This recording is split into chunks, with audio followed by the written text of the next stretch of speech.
Toda crise parece um desastre, até que você observa quem sai mais rico depois dela. Em 2008, mais de 10 trilhões de dólares evaporaram dos mercados globais em poucos meses. Milhões perderam empregos, casas e economias de uma vida inteira. Mas, ao mesmo tempo, algumas das maiores instituições financeiras do mundo não apenas sobreviveram, elas cresceram. Como isso é possível? Como um sistema pode entrar em colapso e ainda assim gerar vencedores?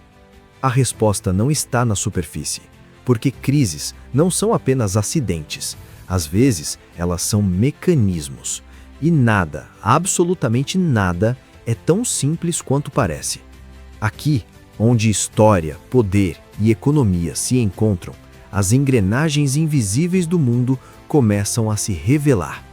Crises econômicas são frequentemente tratadas como eventos imprevisíveis, choques externos, erros políticos, bolhas inesperadas. Mas os números contam outra história. Desde 1970, o mundo enfrentou mais de 150 crises financeiras significativas, algumas locais, outras globais. E em praticamente todas elas, um padrão se repete. Enquanto economias colapsam, ativos mudam de mãos, empresas quebram, moedas desvalorizam, mercados despencam e, nesse processo, riquezas inteiras são redistribuídas. O paradoxo é inevitável. Se todos perdem, quem está comprando? Porque em cada crise, alguém está vendendo no desespero e alguém está comprando com precisão. Tudo está conectado. Esse padrão não é novo. No século XIX, durante as crises bancárias na Europa, famílias financeiras já utilizavam momentos de pânico para adquirir ativos a preços reduzidos. Durante a Grande Depressão de 1929, enquanto milhões enfrentavam a ruína, investidores com liquidez compravam empresas inteiras por frações do valor original. Após a Segunda Guerra Mundial, um novo sistema financeiro global foi estabelecido.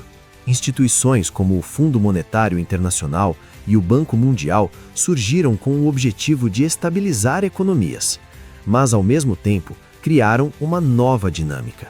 Países em crise passariam a depender de financiamento externo, e dependência sempre tem um custo. Hoje, crises seguem uma lógica quase previsível. Primeiro, expansão. Crédito abundante, juros baixos, crescimento acelerado. Depois, excesso. Bolhas se formam, dívidas aumentam, riscos são ignorados. Em seguida, ruptura. Um evento desencadeia o pânico, mercados reagem, liquidez desaparece. E então, o momento mais importante, a liquidação. Ativos são vendidos rapidamente, empresas são desvalorizadas, governos enfrentam pressão e aqueles que possuem capital, liquidez, entram em cena. Fundos de investimento, bancos e grandes instituições compram quando ninguém mais pode comprar. É nesse momento que o jogo muda, porque toda crise parece um desastre, até que você observa quem sai mais rico depois dela. Porque crise, para alguns, não é perda, é oportunidade. Nenhuma crise é isolada. Em 1997, a crise asiática começou na Tailândia e rapidamente se espalhou para a Coreia do Sul, Indonésia e outros países.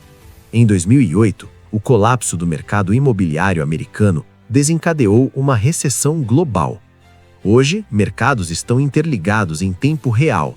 Trilhões de dólares se movem diariamente entre países, moedas e ativos. Quando um elo se rompe, toda a cadeia sente. Países dependem de capital estrangeiro. Bancos dependem de confiança. Investidores dependem de previsibilidade.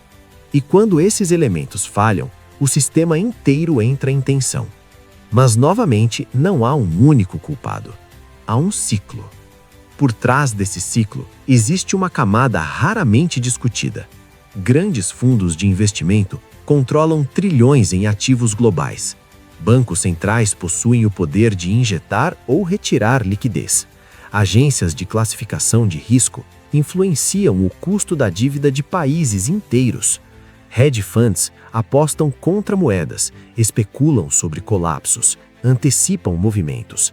Essas instituições não apenas reagem às crises, elas se posicionam antes delas e, em alguns casos, influenciam sua intensidade. Uma mudança na taxa de juros, um rebaixamento de crédito, uma venda massiva, pequenas decisões, impactos globais.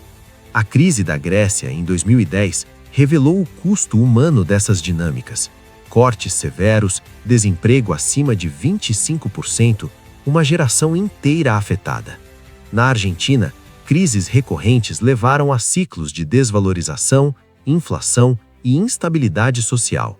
Em 2008, milhões perderam suas casas nos Estados Unidos, mas grandes instituições foram resgatadas com recursos públicos.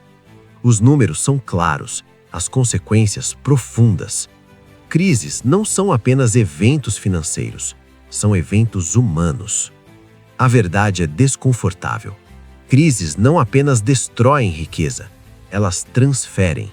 O sistema financeiro global é estruturado de forma que, em momentos de estresse, ativos mudem de mãos, de muitos para poucos. Não é um erro, é uma característica, porque aqueles que controlam liquidez controlam o momento mais crítico do sistema, e nesse momento o valor é redefinido. Mas tudo isso depende de um elemento essencial: confiança. Confiança de que mercados se recuperarão, confiança de que moedas manterão valor, confiança de que instituições agirão para evitar o colapso total. Sem confiança, não há crédito, sem crédito, não há sistema. Mas essa confiança é sustentada por expectativas, não garantias. Se ela falhar completamente, o mecanismo para. E quando para, não há comprador, não há liquidez, não há sistema. Ao longo do tempo, esse processo gera concentração. Riqueza se acumula em instituições capazes de atravessar crises. Enquanto isso, indivíduos e pequenas empresas absorvem o impacto imediato. Após cada crise, a distância aumenta. Mais ativos nas mãos de poucos, mais dependência para muitos. Isso não é uma teoria, é uma tendência observável. O sistema não distribui perdas igualmente, ele redistribui poder. No fim, crises revelam mais do que falhas, elas revelam a verdadeira estrutura do sistema. Porque quando tudo desmorona, o que permanece não é acaso, é controle. E em um mundo onde o valor pode desaparecer em segundos, o verdadeiro poder não está no dinheiro, está na capacidade de agir quando todos os outros não podem. Toda crise parece um desastre, até que você observa quem sai mais rico depois dela. Se isso te deu uma nova perspectiva, inscreva-se para mais vídeos educativos como esse.